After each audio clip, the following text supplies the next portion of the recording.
Firefighters and search and rescue crews were invited here by a local photographer this morning. He wanted to thank them for saving an area so near and dear to his heart. And crews tell me the fire was emotional for them too, but they wanted to emphasize the landscape needed it.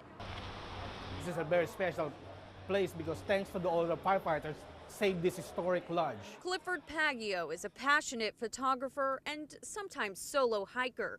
The gorge is his second home.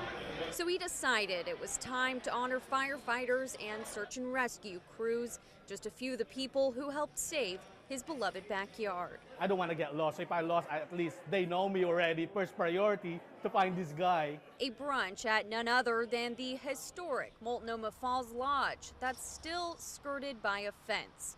To many tourists here, it's a surprise. No, you can only go to the fence and stuff because we had a fire last fall. Forest Service officials tell me that these gates really are up for your safety. And this guy here with the rocks falling down on him, well, that's not an exaggeration. They tell me trees continue to fall down, and while rocks, they're toppling down too, including this one that they say fell down in just the last 2 weeks. And they continually fall, right? You never know when a huge 5-foot by 5-foot rock's gonna fall until it actually happens. Oregon's Park and Rec officials tell me the fire closed around 80% of their trails.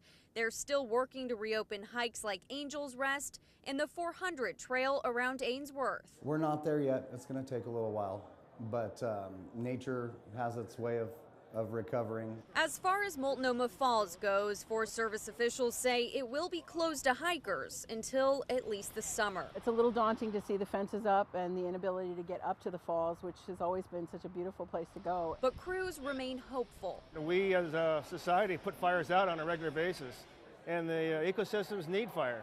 And so in the long run, I think it'll be just fine, and we'll have a more diverse landscape. You know, it's going to really bring back a lot of the vegetation.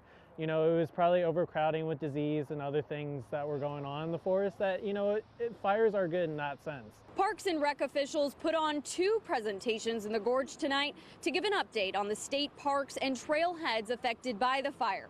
They tell me what's most vital when the trails open is that people stay on them, because if not, that could compromise safety.